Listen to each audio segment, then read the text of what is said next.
Boa noite, começamos mais um programa Cultura Livre e hoje a gente tem a honra de receber aqui no Cultura Livre a Nelly Winter, ela que é escritora, publicitária, artista, drag queen, apaixonada pelas divas do pop e vem aqui contar um pouquinho pra gente sobre a sua trajetória, sobre a sua vida, falar do seu poema que está aí recém-lançado e muitas coisas que estão por vir, né? Ele vai entregar tudo aqui pra gente hoje. Então vamos ver esse programa que vai estar lindo. Boa noite, Nelly. Seja bem-vinda. Obrigado pelo convite, gente. É uma honra estar aqui com vocês. Principalmente falando de arte, de cultura e de literatura. E de literatura, né? Que tá tudo junto, né, Nelly? Tá tudo junto. Um não anda Não anda sem o outro. Versas, bardos e linhas. Logo mais a Nelly vai falar pra gente desse livro incrível. E antes disso, Nelly, vamos, o público quer te conhecer. A Nelly ficou bem conhecida aqui em Cuiabá já, as pessoas já sabem, mas as pessoas não sabem quem é a Nelly, como que a Nelly começou, como que ela começa a sua vida artística, falar um pouquinho sobre a drag queen. As pessoas precisam saber, né? Acho que é uma informação muito necessária, saber que drag queen é um artista. Falar um pouquinho disso pra gente, Nelly. Elo, é interessante falar. Vamos falar primeiro o que é uma drag queen, né? Depois eu falo do início. A drag queen é um ator transformista, né? Que se caracteriza, né? Por uma. Quando falamos drag queen, é um homem que se caracteriza para uma personagem feminina. A exemplo, Paulo Gustavo com a Dona Hermínia, né? Ayrton Graça com a Xana, eu não lembro o nome da novela, se eu não me engano, América. Então, assim, nós temos vários atores transformistas que dão vida a personagens femininas. Se for o inverso, a exemplo da Samantha Schmitz com o Juninho Play, é drag king, né? Então, no Brasil, Elo, esse movimento, essa manifestação artística começa na década de 60 com a Miss Biá, que ela foi a drag queen assim, percursora no país, e a Miss Biá costumava dizer o seguinte: independente de onde ela chegasse no Brasil, ela seria a mais velha, a drag queen mais velha no país, e todas deveriam respeitá-la, né? Então, esse movimento, nós somos resistência. A drag queen, ela é um grito que ecoa em todas as esferas da sociedade. Nós temos um poder de fala muito grande. Tanto que, quando você disse que eu fiquei conhecida, né? E aí fomos um pouquinho além de Cuiabá, porque saímos na Folha de São Paulo, no Globo. Então, assim, os dois maiores jornais, né, do país noticiou. Foi por conta disso. Porque já aconteciam outros casos, mas não teve essa repercussão. Um preconceito, né? Sim. E aí eu começo, muita gente me conhece agora, né, agosto de 2022, mas não. Eu começo a minha carreira em 2002, 2003. Eu trabalhava em uma produtora de eventos. E aí na produção de um desfile de moda, aqueles cursos, desfile de encerramento de curso de modelo, tinha uma drag queen que ia se apresentar. Eu não sabia bem o que era uma drag queen, eu tinha de 15 para 16 anos. E aí quando eu vi ela se apresentando e todo mundo aplaudindo ela, ovacionando ela, eu falei, eu quero fazer isso. Dali 2 meses teria outro desfile, e aí aquela artista falou assim, ensaia uma música e que eu vou te preparar para o palco para você se apresentar no próximo desfile. Gente, foi um desastre. Um desastre. Por quê? A roupa que eu tinha pensado não chegou. Eu fui no improviso na roupa. A artista não me ensaiou, não me produziu. No camarim, era assim. Pela ordem, ela teria que me maquiar primeiro para ela se maquiar. Ela começou se maquiando e ela falou assim, já te maquiei, peraí, só um pouquinho. Chegou a hora do show, ela foi pro palco, não me maquiou. E ela faria a abertura, eu faria o encerramento do desfile. Tinha um produtor, um rapaz que estava trabalhando na produção do desfile, no camarim. Falei, menino, vem cá, você vai me maquiar? Eu não sei. Eu falei, mas eu sei, eu te ensino e você me maquia. Por quê? Eu já era maquiador. Né? Eu maquiava as modelos para os desfiles. Então, era fácil eu explicar, ensinar a fazer no meu rosto, porque eu nunca tinha feito. Menina, eu falo que eu virei uma índia potira. Por quê? emendou sombra, blush, batom, uma tarja vermelha na cara. Oh, meu Deus, que frustrante. Eu quero saber quem tem essa foto. É a foto de milhões. Essa foto. É a foto da primeira vez. E aí, depois desse desastre, eu passo a trabalhar numa produtora de eventos, com uma outra produtora com casamento, 15 anos de formatura, e eu começo a animar a festa. Né? Então eu começo a fazer shows em casamentos, 15 anos, formaturas. E foi aí por um longo tempo eu fazendo animação de festa. Em 2006, 2005, eu ganho o concurso de Miss Drag Queen como o melhor show de drag queen do estado, né? Concorri aí com mais de 10 artistas. Uma delas tá na ativa até hoje, que é a Petilane Queen. Beijo, mana. Petilane estava apresentando o evento, né? Saí corrido também do evento porque as candidatas não aceitaram perder. Porque eu fui a única que fiz música nacional, né? Então, assim, sempre tentei quebrar barreiras, Elô. Por quê? Hoje, drag queen é sinônimo de bate-cabelo, né? E a gente fala que drag queen é além do bate-cabelo, né? Silvio Santos, nos programas de calor dele, ele tinha como uma das regras para as drag queens, para as transformistas participarem, elas teriam que dublar música nacional. Porque drag queen só dubla internacional. Então é uma forma da gente apoiar também os nossos artistas nacionais. Né? Então nesse concurso eu faço aquarela, se eu não me engano. Era um ano de Olimpíada, então foi toda caracterizada de Brasil, verde e amarelo, né? Coisa que hoje seria visto com outros olhos. E 2011 eu paro, dou uma pausa em shows, tudo por conta terminando faculdade, aí monografia, aquela correria. E eu falei, gente, agora é a hora de alçar novos voos, buscar outros projetos, outros objetivos, então eu dei uma pausa. Com o projeto do Versa, né, eu estou terminando a escrita de um outro livro, que chama O Abuso. É um romance que eu trago a história do Thomas, um garoto de 5 anos, que ele é abusado sexualmente dentro de casa. Né? E eu tenho como objetivo nesse livro mostrar para pais e professores que uma criança pode estar sendo abusada dentro de casa e você não está vendo. Né? Então, é um romance, gente, que mexe comigo só de falar, porque eu acho assim, ninguém tem o direito de destruir a infância de uma criança, né? Principalmente dessa forma. E aí o pessoal da editora falou assim, Nelly, para o povo não achar que você brotou de um Kinder Ovo no lançamento do livro, por que você não participa do Versa? Falei, eu gosto da ideia, eu já tinha alguns poemas escritos, tanto que eu participo com 3 poemas nessa antologia, e 2 dos poemas já estavam escritos, né? E aí eu topei o desafio, né? Só não esperava que ia ter a repercussão que teve, a proporção que teve. O pessoal da editora fala bem assim, era pra você chegar tão quietinha. Já chegou nesse boom. E vamos contar um pouquinho disso, né, Nelly? Porque atrás a drag queen, ela é um artista, ela tá trabalhando, é um trabalho. E dentro desse trabalho você foi também violentada, né? Então, a partir disso, sua vida também virou de cabeça para baixo, né? Algo que você não esperava, proporções que você não esperava e não tinha nem imaginava que fosse acontecer, né? Então, conta pra gente um pouquinho desse episódio, o que você deixa de apoio para outras manas que podem estar passando por isso ou que já passaram por isso. Elô, hoje eu consigo falar sem me emocionar, né? Para mim doeu, no primeiro momento doeu ser censurada, que é a palavra. Né? Quando você não pode estar em um lugar onde você deveria estar, né, você está sendo censurado.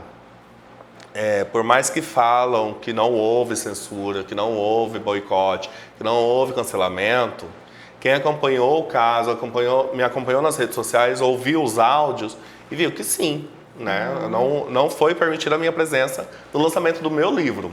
Então, só para quem está nos assistindo agora e não acompanhou lá em agosto, o que acontece? No dia 3 de Não, um pouquinho antes. A Humanos Editora, que é a editora que publicou o livro Versa, Bardos em Linhas, e é a minha editora que eu vou publicar O Abuso. Ela já vinha há meses negociando com o Sesc Arsenal o lançamento do livro Versa, Bardos em Linhas. O evento foi cancelado 2 ou 3 vezes por outros motivos, né? A última vez em julho foi porque a diretora responsável por eventos pegou Covid, positivou para Covid, e não liberou a execução do nosso evento. Beleza, cancelou, passou para agosto. E aí, em agosto, marcou para dia 31 de agosto o lançamento.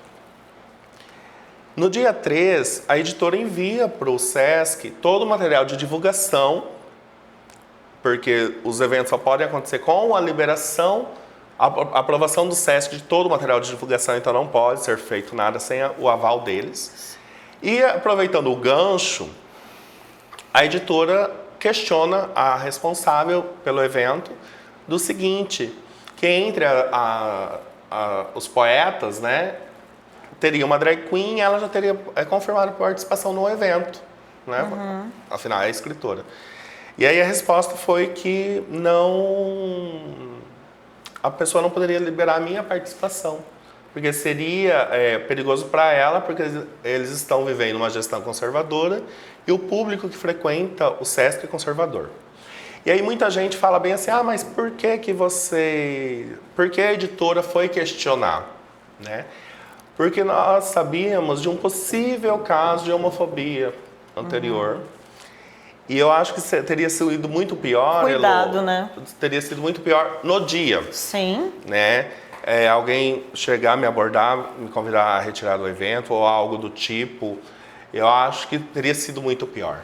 Então, a editora teve esse cuidado comigo.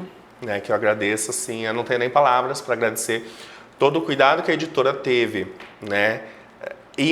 Eu falei em antecipar essa tragédia.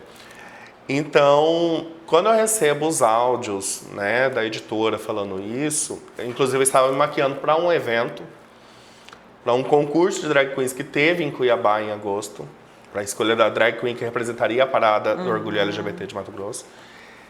Minha maquiagem borra toda porque eu entro em prantos e eu não soube absorver aquilo de imediato. Tanto que foi um gatilho para uma síndrome do pânico, que eu fiquei um bom tempo fora da minha casa. Até hoje, assim, se eu estou em casa, qualquer barulhinho eu me assusto, eu acho que é alguém tentando entrar em casa. Na rua eu acho que eu estou sendo perseguido. Então, os meus amigos mais próximos sabem, né, o que eu estou passando. Eu falo que a pandemia me deu uma tarja preta, né? E com tudo isso, veio uma crise de ansiedade e uma crise de pânico agora, né? Então, assim, eu sei que pode parecer muito pequena a questão de uma pessoa ser barrada em um evento, mas isso é preconceito. Só quem sofre isso sabe o tamanho da dor, Elô. Eu falo que depois do dia 3 de agosto, o meu olhar mudou para todas as minorias, sabe? Antes, talvez eu não me condoesse com uma pessoa negra sofrendo racismo, com uma mulher sofrendo violência doméstica em casa. Ou até mesmo machismo. Tanto quanto eu sinto hoje. Sim. Né? A violência doméstica, eu tive isso dentro da minha casa desde a minha infância. Então, assim, é algo que me trava ainda, sabe? Eu não consigo reagir. É algo que me trava. Mas eu comecei a ver o mundo com outros olhos, olhar para as pessoas com outros olhos, a partir daí. E aí, o que foi muito gratificante, eu falo, Elô, de tudo isso, foi o apoio que eu recebi e o carinho, sabe? De gente que você nem imaginava. No primeiro momento, eu achei que eu estaria sozinha nessa luta. Tanto que nem fui eu que abri a boca, que, como todo mundo fala, drag queen que revela áudio, drag queen isso, drag queen aquilo. Foi uma drag queen, mas não fui eu. A Petilaine abre o evento no Cine Teatro com essa pauta. Porque ela estava comigo, ela que me amparou nesse primeiro momento quando eu recebo a notícia. E o Cine Teatro tinha ali mais de 200 pessoas, entre elas políticos, jornalistas, a imprensa em peso estava lá, uma ONG de direitos humanos estava lá. Então, assim, não fui eu que fiz o furo de reportagem, né? O que nós fizemos no dia seguinte foi, antes de estourar na mídia, se posicionar.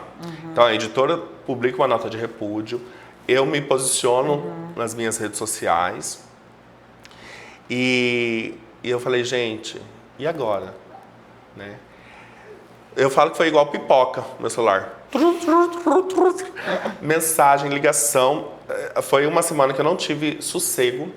Tanto que Petilane, que faz a minha assessoria de imprensa hoje, por conta disso, para eu conseguir fazer alguma coisa, conseguir trabalhar, conseguir viver, né? Eu troquei número de celular, tudo. E foi gratificante sabê-lo, que mesmo com esse fato negativo, essa tragédia, esse discurso de ódio, né?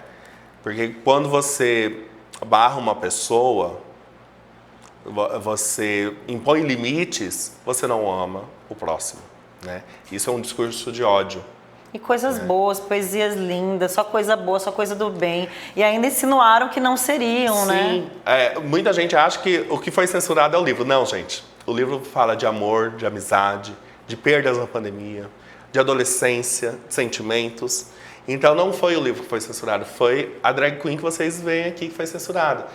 E com isso, Elô, hoje eu falo que eu estou cumprindo a minha missão. Com o meu caso vindo à mídia, se tornou público outros casos de homofobia na instituição, por demissões por homofobia, né? Então, indiretamente, acabei ajudando outras pessoas, né? É o que eu disse antes, a drag queen, ela tem um poder de fala muito grande. Então, ajudar essas pessoas indiretamente, né? E uma dica que eu deixo, gente, não se calem perante uma injustiça. Hoje, a homofobia no Brasil é crime. É comparado ao crime de racismo. Então, não se calem. Muitas pessoas, Elô, se calam ainda com medo de perder o emprego, com medo de sofrer represálias. Violentado também, ser né? violentado. Até Nós morto, estamos, né? A vida, né? no estado com o segundo maior índice de crimes de homofobia no país, gente. Isso me deu medo. Eu falo até que um pouco dessa minha crise de pânico é por conta disso. Nós estamos realmente em um estado conservador, em um estado bolsonarista, em um estado com um dos maiores índices de crimes homofóbicos. Então, mas nós não podemos nos calar. Porque enquanto nós nos calarmos, essas pessoas vão continuar cometendo crimes. Sim. E mais pessoas, né, Nelly? Que bom que você viu uma rede de apoio, né? Tem a Petilane, tem o pessoal da própria Parada Gay que apoiou muito. Sim. Então, assim, tem recebido essa rede de apoio que fortalece também o movimento, né? Que vem fortalecendo cada vez mais. Sabe o que foi mais gostoso? Assim, gostoso nesse apoio? Nani People.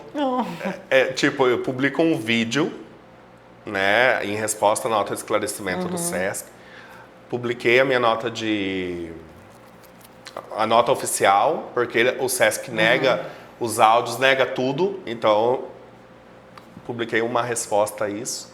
E vou dormir. Acordo com Nani People, gente. Ela comentou o meu vídeo, vocês podem correr lá no meu Instagram e ver o comentário dela. E ela me mandou, não vou falar dezenas de áudios, foram 6 áudios, né? Me orientando quanto artista. Porque a Nani, ela começa como drag queen e hoje ela é uma mulher trans.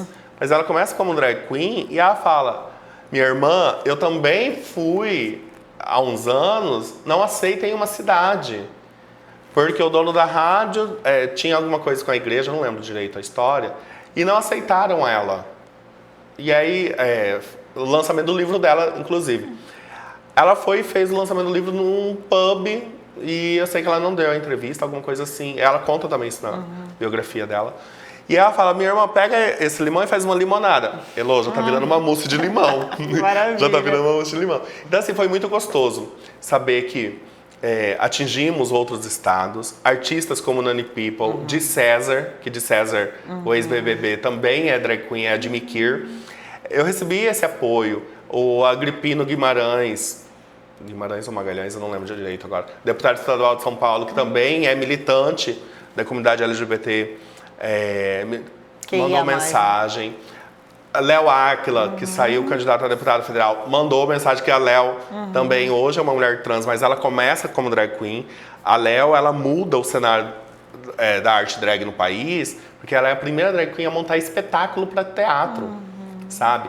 Então, assim, receber o apoio dessas pessoas, eu até arrepio. É muito gratificante e mostra que eu não estou sozinha. Com certeza, né, Nelly? E fora isso, né, isso que você falou, o mousse de limão tá posto à mesa e logo mais tem lançamento de livro.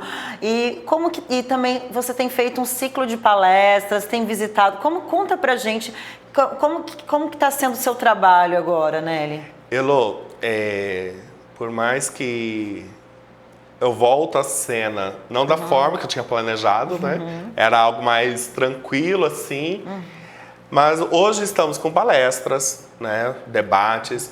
Em agosto eu participei do seminário Hasteando a Bandeira na UFMT. Falei sobre debatemos sobre cultura LGBT e Pink Money, né? Que um não anda separado do outro. Infelizmente, não são todas as empresas que estão preparadas para receber este público, mas visam o Pink Money, né? Para quem não sabe o que é Pink Money, é a receita que a comunidade LGBT deixa em um determinado destino, uma determinada empresa, um determinado local, né? Por troca de serviços ou produtos. Então, não são todas as empresas que estão preparadas para receber esse público e muitas vezes quando elas visam só o financeiro, elas esquecem do lado humano, né, do negócio. E é onde acabam acontecendo também casos de homofobia. Recente, para os alunos do IFMT, essa semana passada, falei sobre literatura com adolescentes, gente. E assim, é muito gratificante você ver que eles param para te ouvir, param para consumir o seu conteúdo. Então, estou com essas palestras. Tem palestra agendada em Primavera do Leste sobre abuso na infância, né? E, além do livro, devo estrear nos próximos dias um podcast com o título Drag Pod, né? Além de podcast, o pod é de poder, né? Então, nós vamos dar voz, Elô, a todas as minorias. Todas aquelas pessoas que não têm oportunidade de estar nas redes sociais, de estar nas principais plataformas de mídia, falando sobre o seu trabalho, sobre sua história. E aí já tem algumas pautas aí para o podcast, que devemos estrear nos próximos dias. Hoje, inclusive, eu tenho reunião para alinhar o formato do podcast. Tem o livro O Abuso, que deve ser lançado entre janeiro ou fevereiro, estamos alinhando ainda. E um terceiro livro que deve ser lançado no final do ano que vem, que chama A Pedra da Vida. Que aí já é alta fantasia, envolve bruxaria, reis, caçadores. E é bem bacana, que aí já é para esse público adolescente, que é um público que eu também estou falando diretamente, sabe? O Abuso eu falo com pais e professores e A Pedra da Vida eu vou falar com os adolescentes. Então, é um pouco de tudo isso. Hoje eu não vou falar que eu não faço mais shows, né? Inclusive tem show agendado, show de Halloween agendado, mas assim, é muito esporádico, até porque não tem agenda, tempo, né? Não tem agenda. Final de semana eu procuro ficar com minha mãe, que é a minha prioridade hoje. Mamãe tem 75 anos. Há pouco os meninos passaram uma foto minha de show, toda caracterizada de vermelho, a dama de vermelho. Foi o primeiro show que minha mãe assistiu, que foi agora em agosto. Então, assim, ela sempre via fotos, mas nunca teve essa oportunidade de ir assistir. E aí era um aniversário em praça pública, no Terra Nova, aniversário do Ney. E aí eu falei, mãe, vamos comigo. Era almoço, eu falei, vamos se divertir. E assim, pra mim foi emocionante, até no palco, de lá de cima eu ver que ela tava em pé me assistindo, me aplaudindo, sabe? E isso, Elô, não tem preço. Não. Quando nossa família nos apoia, né, independente do que nós somos, independente de onde estamos, é o combustível da nossa jornada, sabe? Então, é o que eu falei essa semana e eu trago comigo esse ditado. Pais, conversem com seus filhos, respeitem os seus filhos, amem e, acima de tudo, aceite. Por quê, Elô? Orientação sexual não se aprende na TV, não se aprende na escola, na rua. A pessoa nasce. A questão é, em algum momento da vida vai ter um gatilho. Que a pessoa vai ter curiosidade, vai experimentar ou não. Né?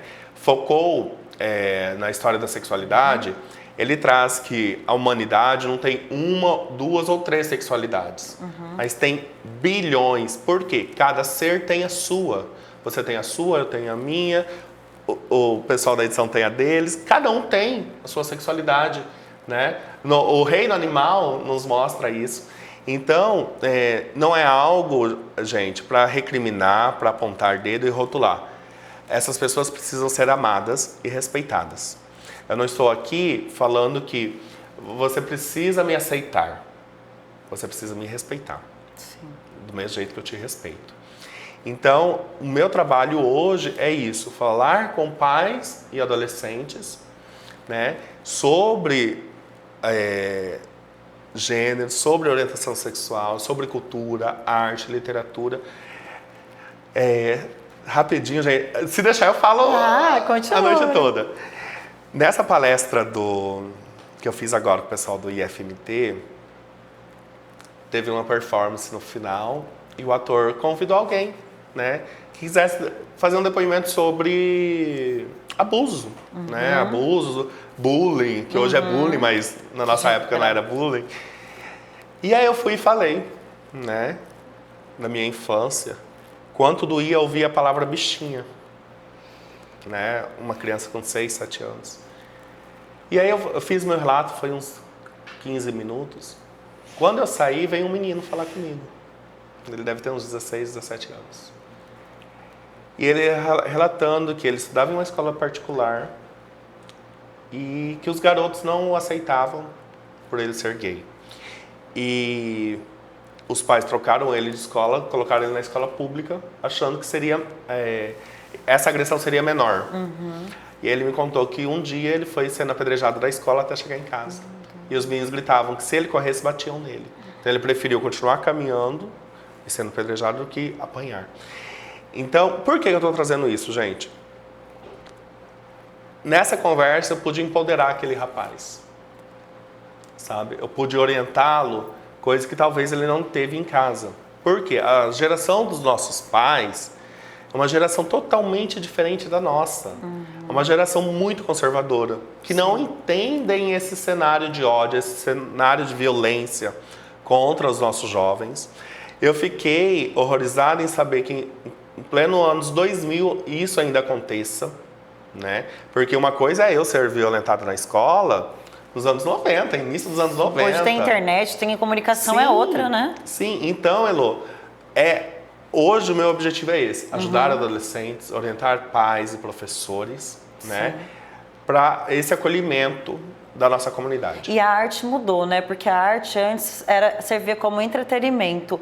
E hoje não, a drag pode se montar para falar sobre esses assuntos. A drag pode criar um show para falar sobre esses assuntos, sobre exatamente o calo da sociedade, o calo no pé da sociedade, né? Tá muito diferente, mudou. A gente não quer vir aqui, o drag queen hoje se monta e fala assuntos potentes, assuntos que vão fazer você pensar. E pode fazer isso sorrindo também, né? O que acontece, Elô? A cultura LGBT, a arte drag, ela tem um grande marco mundial com o lançamento do filme Priscila, Rainha do Deserto, na década de 90. Em Priscila, se você observar todo o roteiro, por mais que tenha ali a viagem das queens, tudo, mas já tem um preconceito com elas, sabe? E para o Wong Fu, Obrigado por Tudo, que é outro grande sucesso do cinema, que são as duas primeiras obras cinematográficas que tem drag queens como protagonistas. Em Paraong Fu, uma das personagens também é agredida, né? Por ser drag queen, pelos homens daquela cidade, da localidade onde elas param, perceberem que não é uma mulher, é um homem, né? Então, elas já mostravam isso na década de 90, em uma produção cinematográfica, essa violência. Hoje, nós temos drag queens em todas as esferas da cultura. Temos aí Pabllo Vittar e Gloria Groover estourando mundialmente na música. E as músicas delas também é um grito de socorro, um pedido de ajuda. Porque a Pabllo é hoje a nossa maior, mundialmente falando. É a drag queen mais seguida do mundo. Ela ultrapassa RuPaul, né, que até então era RuPaul a mais seguida. Sim. As pessoas criam essa rixa entre a Pabllo e a RuPaul. Mas não existe. Não existe, tanto que a RuPaul precisou se posicionar publicamente, falando que ela não tem nada contra a Pabllo, quem ela admira, e a Pabllo também se manifestou sobre. Temos Nani People na TV, a Nani de uma forma muito leve, ela leva essa arte, por mais que hoje ela é uma mulher trans, mas todo mundo conheceu a Nani como drag queen, sendo repórter da Hebe, no programa da Hebe, entre outros programas que eu não vou lembrar agora. Então, e temos a Rita Von Hutt. Nossa, a Rita é maravilhosa. A Rita, eu falo assim, Rita, se você assistir esse vídeo, você é minha inspiração, musa. Ai, gente. A Rita, ela debate Incrível. todos os assuntos da sociedade assim, de uma forma tão incrível que depois da Rogéria, que a Rogéria era travesti da família brasileira, eu falo hoje que a Rita é a drag queen da família brasileira. Porque ela transita em todos as esferas, as esferas, entra e sai de cabeça erguida e todo mundo para ouvi-la. Cara. Eu até brinco, eu quero ser a Rita Von Hutt de Cuiabá. Porque nós precisamos debater assuntos. Sim. Precisamos mostrar que não é esse bicho de 7 cabeças. Exatamente. Nossa, ele foi assim incrível esse bate-papo com você, falar um pouquinho de Versa, Bar das Ilhinhas também, contar um pouquinho de tudo que aconteceu e saber, fico muito feliz que tem livro novo, aposto que não vai ser o primeiro de muitos ainda, junto com a Humanas Editora. Então sigam a Nelly nas redes sociais, lá você vai conhecer o trabalho, o que ela está fazendo e ficar de olho aí, né, Nelly, porque logo vem lançamento em janeiro. E provavelmente já tem outras. A escritora nasceu, né? Brotou essa escritora. Sim. Gente, é muita coisa acontecendo. O que eu falei aqui é o que eu consigo lembrar. Porque assim, Elo, minha boca e minhas mãos não acompanham o meu pensamento. Eu sou ligado no 220 ou 360, sei lá. Então assim, vem muita coisa por aí.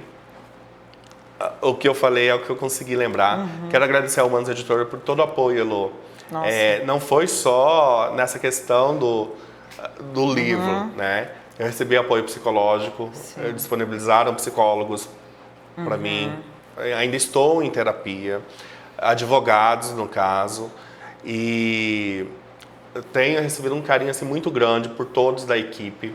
Tanto que hoje, mais tarde, deve sair algum vídeo aí a equipe, eu mostrando a rotina de uma editora, que muita gente não acha que o livro brota na livraria, não é assim.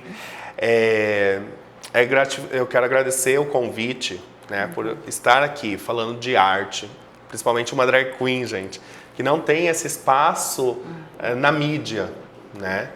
Tem, se ela for famosa, se ela tiver milhões de seguidores, aí ela tem esse espaço. Então, eu quero agradecer esse convite, né? E espero a gente fazer mais coisas juntos. Com certeza, com certeza. A gente vai estar sempre lá te aplaudindo. A gente te conheci no Vucu Vucu mesmo, não conhecia antes, mas fiquei muito feliz de saber da sua trajetória com a Pet, que a gente já acompanha. Eu já acompanho a Pet tem mais de 20 anos o trabalho. E eu e a Pet tem o mesmo tempo. Nós começamos a nos montar no mesmo período. Isso. Tanto que o nosso primeiro concurso de drag queen estávamos juntas no palco. Olha só. Ela não lembrava. E aí assim, sempre vai ter... Sim. Eu tietava ela, só pra você ter ideia. E hoje somos irmãs, assim. Sim. Não saio da casa dela. Incrível. Tanto que nas redes sociais dela, direto tem vídeo nosso junto, nos rolês.